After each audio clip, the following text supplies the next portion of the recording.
One of Buddha's words that I remember and felt interesting was when he was moving up toward Patna and Om in India before he died at age 80.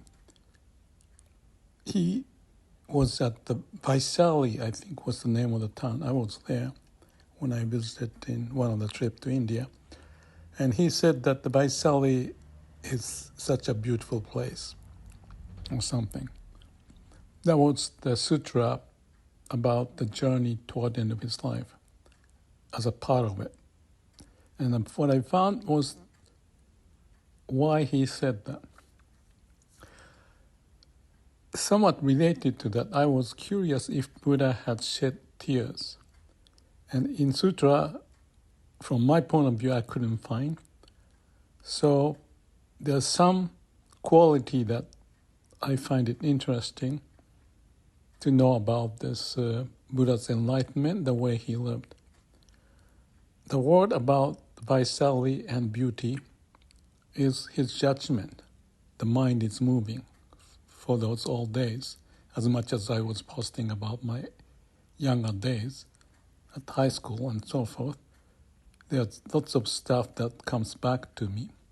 So of course, Buddha has such a quality as a human being, but in relation to these tears, I'm not quite sure about it.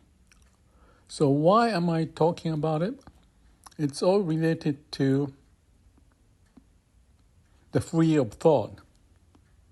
I think Eckhart was talking about it, and his words, I remember from one of the video, was that he spent 80% of the time without using thought, using word and logic. Meaning that he's in pure awareness, state of pure awareness. In other words, he's into the zone of samadhi. And that state, it's something like I was talking about the free-spirited state of childhood. The kids forget about time. Daisetz was pointing that the kids came back and the parent asked, "How was it?" And the kid says, "Nothing." Kids had some experience, but he doesn't retain that.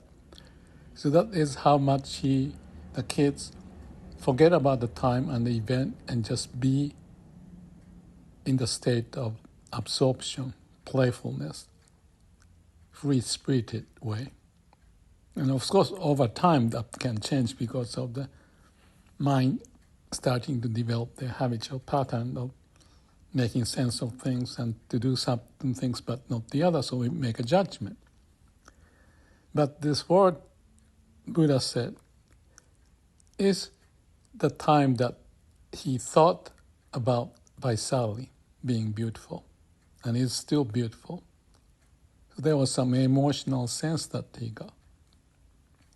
Eckhart Tolle talks about his state of mind is 80% thought-free.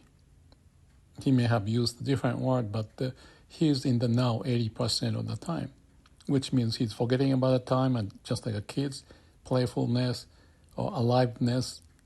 And I can see that state from my awakening experience, as much as he also talks about the inner body sensation and blissfulness, cells bouncing around, activated, and you appreciate life.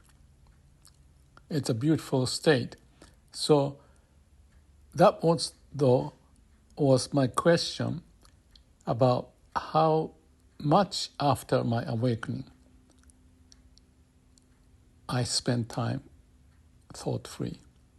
And I could recollect that, of course, not 80%. So the last 6 months to a year, I practiced this 80% rule to see how I can connect to that state of being. And I can fairly easily do it in a few seconds. Like he points out in one of the video about just paying attention to the breathing or inner body sensation. for whatever reason, the cells respond and I can feel the blissfulness, the state of free of thought I can relate to. No judgment, just the way things are. No good and bad, beautiful, ugly. Well, he may say beautiful. So I guess that's the area that is still a little murky for me. But in the state of being, awareness, my sensation, of course, this is a subjective experience and Eckhart's experience may be different, but also relating to Daisetz, what he left in his word, in the writings, the books and so forth, the sense of aliveness is the main characteristics that I feel. The Daisetsu says it's like grabbing the live wire, electrical wire, and that's the zzz sensation. And I use the word transparency, no blockage, emptiness, openness. Yet, what I went back and forth and still is having this question, that's why part of this, talking about this being the state of free of thought, awareness, state of pure awareness, the meaning of it. And when I think about Maharshi, was quoted by Eckhart, that Maharshi, this is one of those enlightened beings, was quiet and state of enlightenment, as Eckhart Tolle sees, is pretty much 100% being here now all the time. So no mind movement, free of thought. But for him, Eckhart, maybe because he talks more about the lectures or, or the retreat and so forth, there are certain interaction with people, preparation for the trip, although he may say that he doesn't prepare. But as he processes the retreat with people interacting question and answers, I'm fairly certain that you have to retrieve words and the logic, creating the sentence to communicate the essence of the stuff. So my view of this 80% rule is it all depends. And he may say 80%, Maharshi may be 99%, I don't know. The Buddha may be very high. I'm curious to try it out and I may do some more experiment. But more I do, I feel more connected to the root. That's my expression. And the aliveness, vast emptiness, liberated sense, blissful sensation, that comes. The question is, it's great to have a moment you forget about time like a kid's, that I was talking about with my recollection of my time in my younger days, and be in the state. But at the same time, as human being, that's where I want to put Konosuke Matsushita into this discussion, that he seems to be connected to that awareness with the word he used, snail mind, meek mind, opened it. Not like a David Bohm talked about narrow-mindedness. And his drive is also the passion, self-reflection, and use the brain and the mind in line to what I call the law of the universe, the root of who he is, compassion and wisdom. And I noticed that he spends so much time and energy to do his best to share with his employees in the company as well as others, even into the political part of the education and developing school to expand and share his belief and thought. And I said that that's like a bodhisattva. Nakayama also thinks, Nakayama is my mentor, also thinks Matsushita is, without the religious training, spiritual learning of any of that, but he was as if bodhisattva learning by doing things. In Bodhisattva's case, they talk about the 6 parameters, 6 way of training, including the kindness, giving things out to other people, self-constraint, not to do things not making sense, and endurance to go through whatever the suffering and so forth, and then have a samadhi and awakening, something like that. Maybe I missed one of them, but those 6 parameters is something Matsushita seemed to have gone through without him knowing it. And his devotion for contributing to people is like a compassion with his wisdom. And what he shared in his many books, actually, I'm revisiting those now, and I have so much connection to it. I may have shared some of those already in other videos, but my work and the books are very connected to his way of thinking, of empowering people, utilizing everybody's talent, do the right thing, and learn and grow, and the organization grow, and the society grows. I mentioned about the Kegon Sutra, Avatamsaka Sutra, which is known to be the pinnacle of Mahayana Buddhism relating to saving people. So Matsushita's case, I don't think was 80% state of being, awareness. Although, here's the point.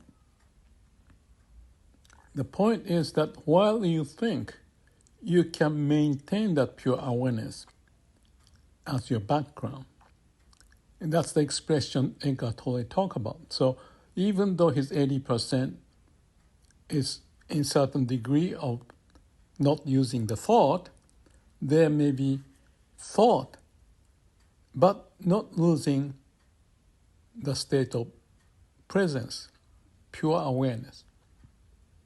So this is the area, very, very tricky, and unless we have some common experience to share, compare, and communicate, it's not going to be easy. But that's the little bit of a murky place that I'm coming down to, because there's also expression of subjectivity and objectivity, and those can be one, is the thought. This is philosopher from Kyoto University, Nishida, talked about a friend from Daisetz, very good friend of Daisetz, and the notion of subjectivity and objectivity. One is that there's that alignment of your thinking, which is characterizing of the objectivity by words and logic, and the way of nature of how our being, using the mind, can be aligned to the way reflecting the law of nature for the best of ourselves and for the best of the organization and the species, the world, and more. So I think this is all good discussion, although I cannot nail it to say this is so-and-so, because each person's experience and the view and the expression, the words and subjectivity, and how much of the background is the state of presence or awareness, as much as such is the case for Tolle, Eckhart Tolle, or Konosuke Matsushita. But the writing is there, their speech is there, and my experience is here, that I can synthesize, relate, make sense out of it. And to me, that's a very interesting situation to be, including what I experienced through the Shin Buddhism and the words from Saichi. There are more to talk about or think about, but it may not be describable. And even if it's described, it may not communicate to people. And that's the darkness, as David Bohm talked about, that we may have it, but still have the sense of being retain. So far as we can be connected to the root of who we are in the state of here and now with awareness. That is my understanding for the moment. What does that mean? There's lots of miracle and magical thing, and mysticism, I guess that's the word, surrounded when we talk about this. But there's a pure essence of how the law of nature, law of the universe manifesting, and we have the sense, faculty to connect to that. And when we have that, that's the awakening, and then therefore enlightenment. And that's where we find a root and be happy, be connected. And for us to find the way as a species to evolve instead of all the difficulties, the wars, and the conflict in many ways. So Matsushita's view of doing things, using the organization, managing with people for the best of the society dimension, societal dimension, and the spiritual dimension can be and should be merged together. That's my conviction. Although it may not be not so easy, that might be the direction of what we may need to, what we may wish to move forward. Thank you.